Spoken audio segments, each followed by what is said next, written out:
Welcome to DarshanTalks, powered by the Kulkarni Law Firm. On this episode, we're joined by Dave Bulger, CEO and founder of Tuzag. These are the topics we will be discussing. What are large language models? What is the current state of generative AI? Is there any value to having large language models? Who owns generative AI text? And should the government regulate AI? Stick around and let's get into it. Hey everyone, welcome to another episode of DarshanTalks. I'm here with the ever popular Dave Bulger. Tell us a little bit more about yourself and what we're going to talk about. I'm Dave Bulger, founder and chief operating officer of Tuzag.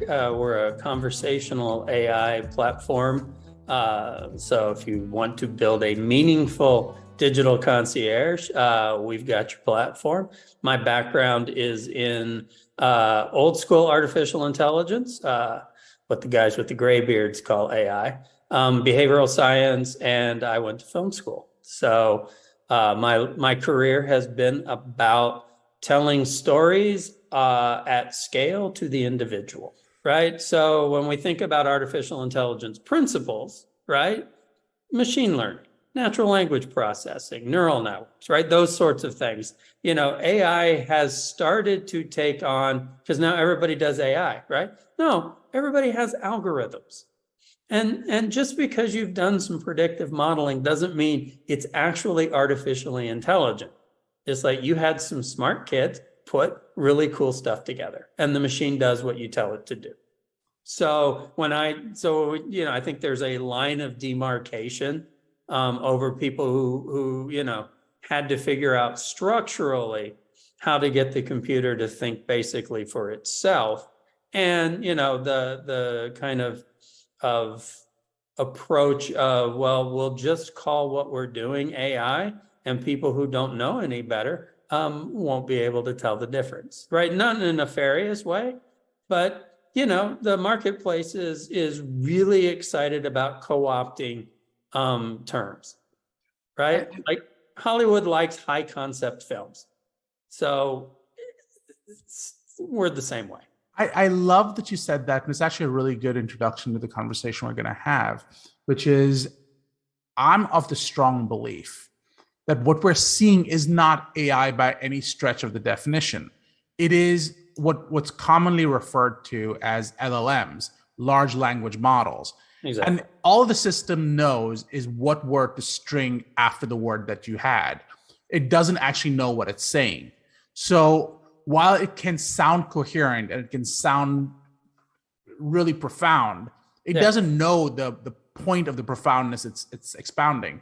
Those are some huge words, but the point being, they don't actually know what they're saying. So you're using things like natural language processing, which really just means it can break down the sounds to tell you what those words are. And then you can use machine learning. It's not in the realm of magic, which is what things like quantum computing, for example, is going to go into, because we don't understand quantum computing right now, though we have, technically speaking, a working quantum computer on Google headquarters. But as far as I know, there is no such thing as a system that truly is a machine but understands what it's saying, so it understands right from wrong, and not necessarily from a moral perspective. It literally doesn't know if the words it's uttering are right or wrong. Sure, I would just say that we are several years away from the singularity. Right, so like you start to get, like, I'm pushing 60, and I'm like, I wouldn't mind having my consciousness absorbed by the computer. Could we hurry up with this? But that's not really where we are, right? These are excellent tools in the hands of smart people, right? I forget who made the quote about, anything of certain technical sophistication is indistinguishable from magic. And I think that's where we are, except that you don't see a lot of people with comp sci and engineering backgrounds screaming AI at the top of their lungs, quite like the marketplace, who's looking for something sexy to invest in. And that's an issue. But you think about what you just said, right? So machine learning, predictive modeling. That's what machine learning is a way of writing algorithms to predict a result based on on given inputs, right? So the large language models, which are fantastic. Let's not, the one mistake to make on the crotchety old man side of things is that this is really cool and really useful in the hands of proper technicians, right? And so we're going to see this continue at an exponential rate of goodness, but we're still a generation away from where people thought we were when ChatGPT introduced version 3, last fall. And so, but that doesn't make it less useful, doesn't make it less cool. It's just not a panacea. And I think healthcare and the life sciences in general are a place where the rubber meets the road on this.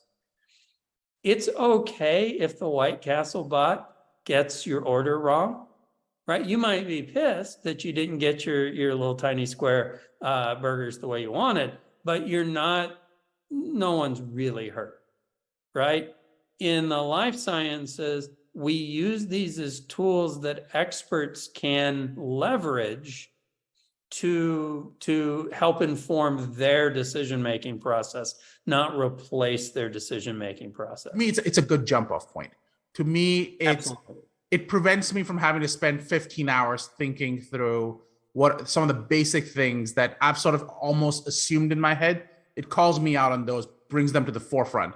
But I use AI quite often to do a good job with things like I want to create a presentation. Give me the top 5 issues I should probably be raising. Yeah. Not too bad at that. However, what you start seeing is that those top 5 issues, they're really basic, and anyone with a 10th grade working knowledge should be able to pull that up with maybe about 10 hours of research. What it cannot do is bring in that PhD level knowledge, the knowledge of experience. Like what it has been exceptionally good at doing so far is coding, but that's because it's a bunch of coders sitting out there going, we want to improve on this problem. One of the things I was worried about is, in 2 years, lawyers will disappear. In 2 years, doctors will disappear. Yeah.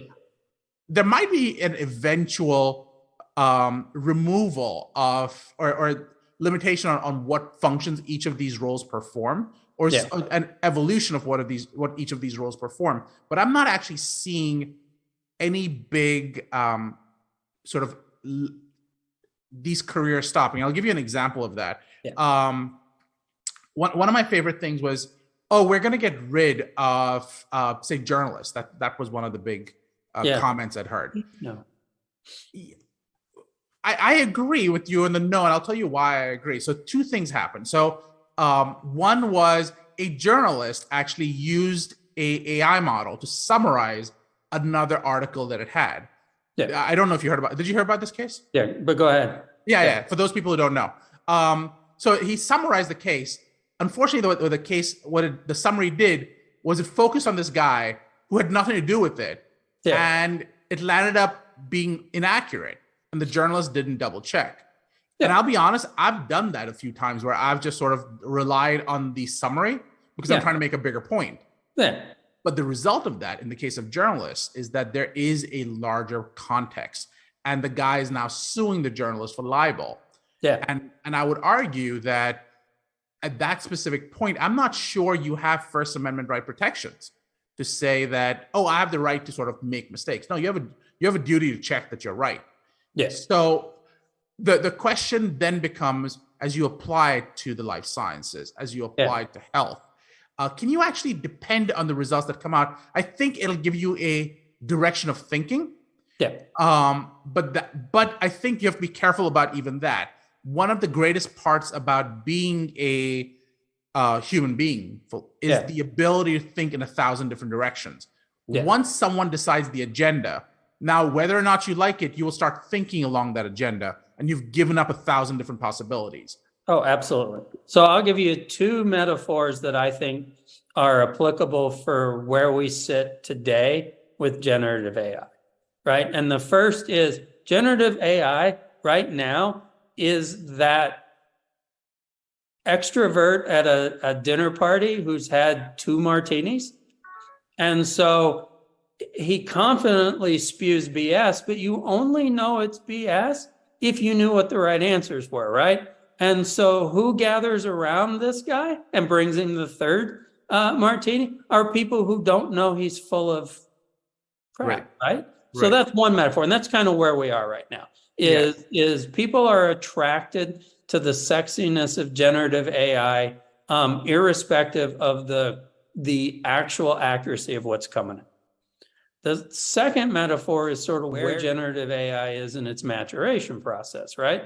Think of where we sit right now in the field of generative AI as basically generative AI is in 7th grade right now, right? And so without, starting a war on the value of a liberal arts education, right? What do you learn in a liberal arts program? You learn how to do systems thinking, right? You learn how to bring disparate thoughts together and create a new thought from those, right? Not plagiarism, but basically I am learning a bunch of things in a variety of arenas that I can use to apply when I'm considering a response to your question.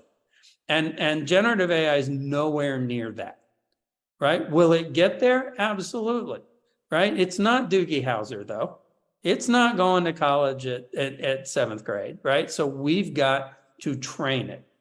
And so the ability for us to continue, and you're seeing a lot of folks now, and I think this is great, working on their own large language models, right? And I think that is super important. So one day you're going to be able to not pick from 6 different large language models when you're informing your thing, but from 100.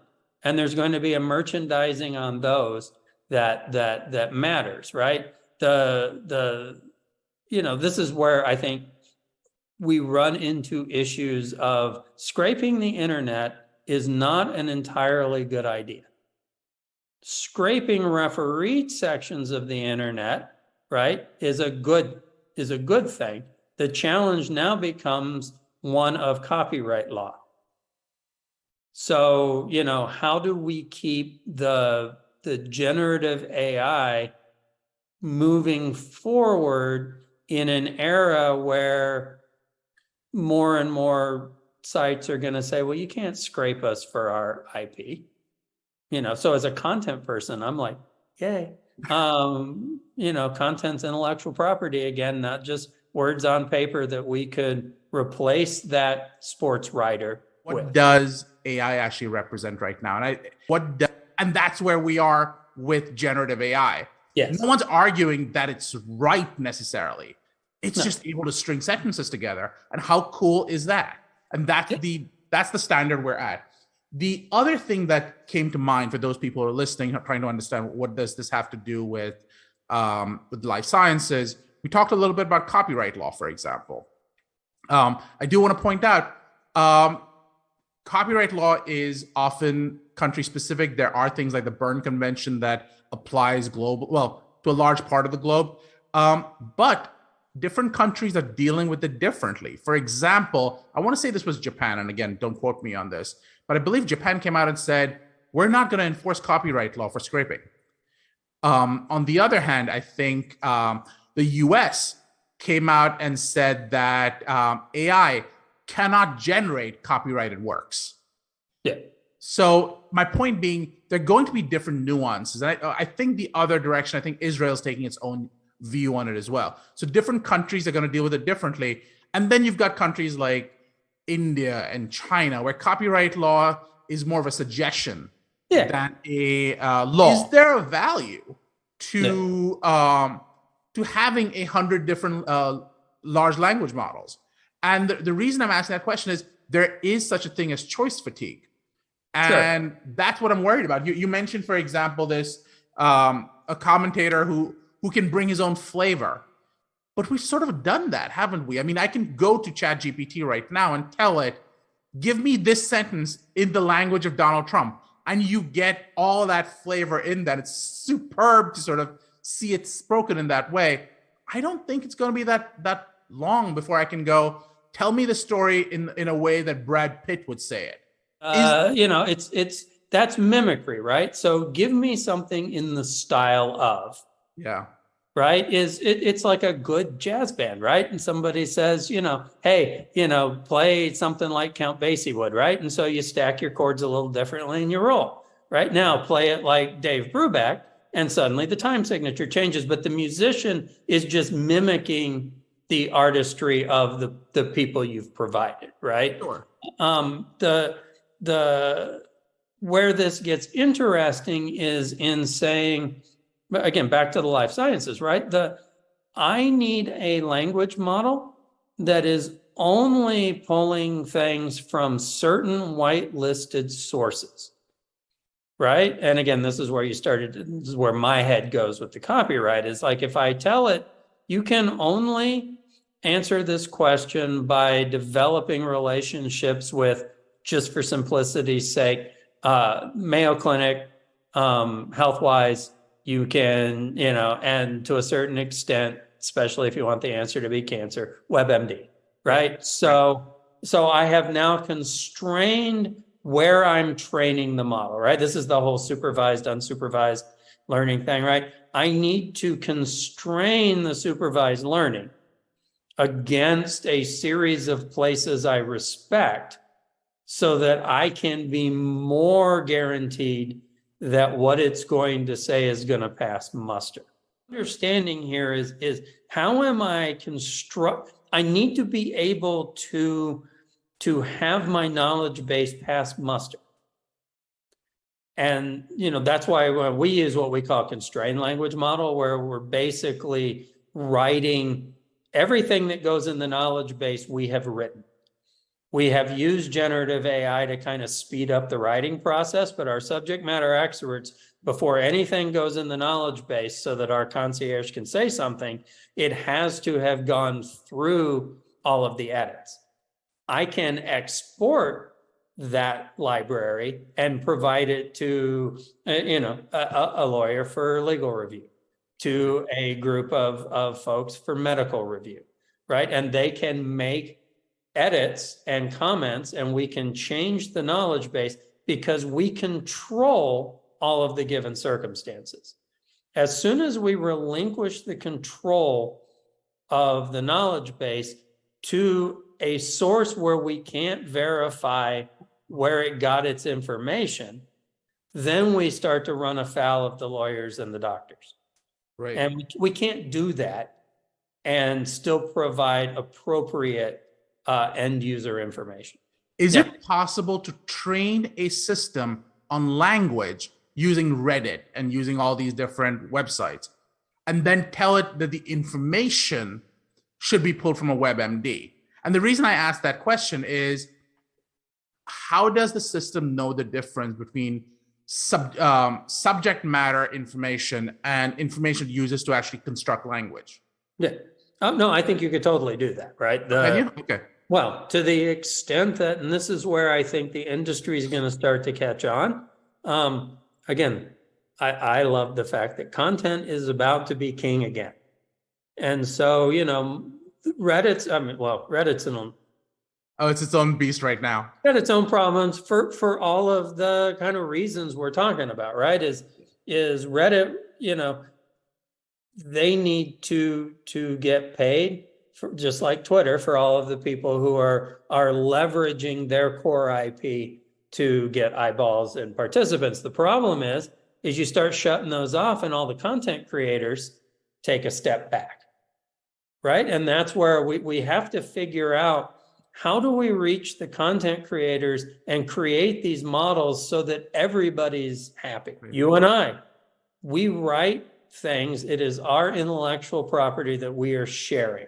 Right. For somebody to come along behind the scenes, pull out our knowledge and present it, without citation, without reference, it gets hard. It's going to get difficult to train these models moving forward, because people are going to realize the aftermarket value of their content. Talk to me about your idea on content is king.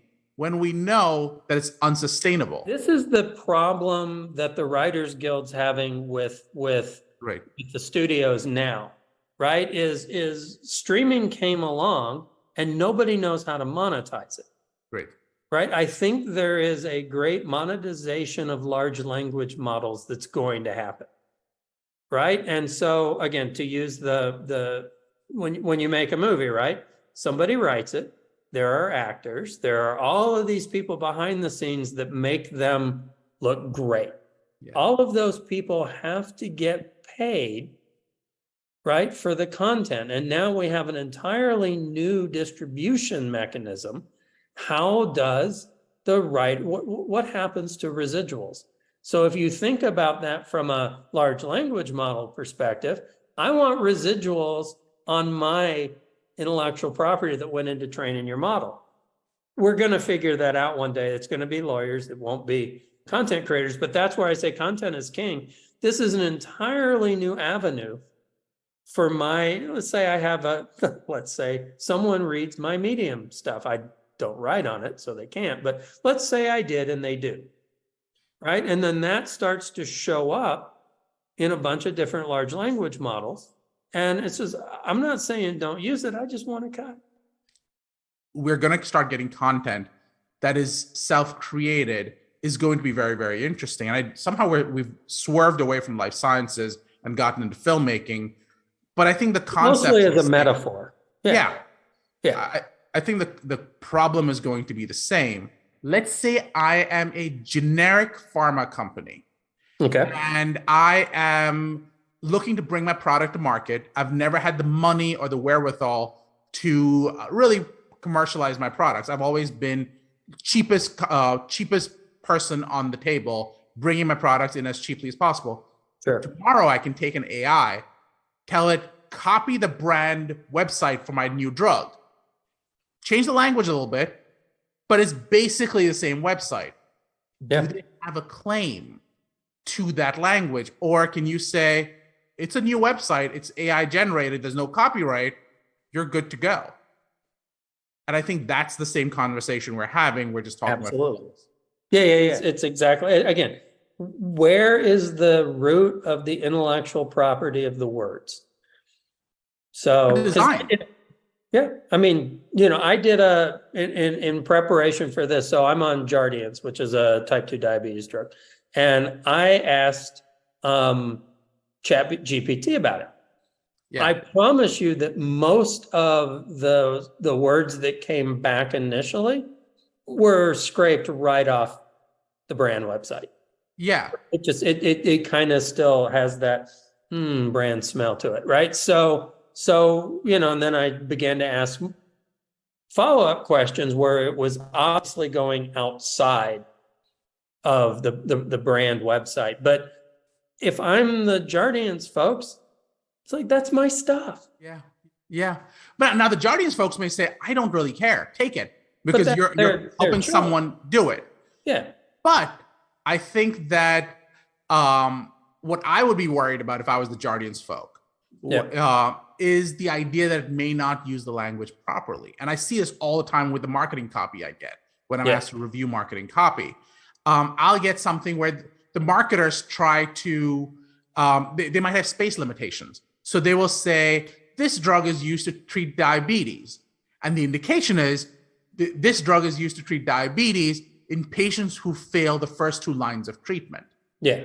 And to the marketers, it's just, well, it's still treating diabetes. And I'm going, it's a 3rd line treatment, not a 1st line treatment. And there's a fundamental difference between those two. And ChatGPT doesn't care. No. On the other hand, the FDA might. And I think it's really interesting. The FDA put out a initial thought process, almost a white paper on how they're going to think about AI. I personally think it's a mistake because I don't think AI knows what it's going to be in 3 years. So the FDA, everyone's always asking government agencies to opine early. And I think it's a huge mistake because, and usually government agencies are better at this because they'll just go, they're just quiet for a while. And people hate that because it seems like it seems like they are stifling innovation because they're so quiet on it. Yeah. The problem is, I think it's actually the other way around. I think it's actually helping innovation because the moment the FDA says this is what's allowed, everyone's going to start thinking about just that. Yeah. Now, if the FDA is silent, innovation is going to happen in all directions, and then it's going to naturally coalesce in one direction, as opposed to the artificial coalescence that happens with the regulation.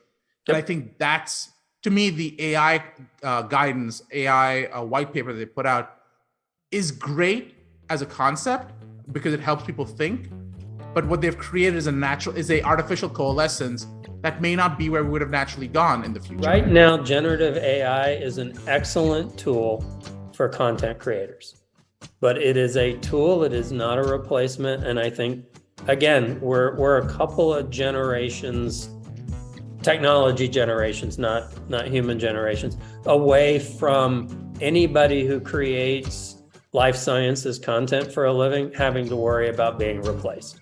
Thank you for listening to this episode of DarshanTalks. Remember, the information we discuss is for educational purposes only and is not legal advice. For additional valuable insights and updates, be sure to subscribe to our newsletter at DarshanTalks.com.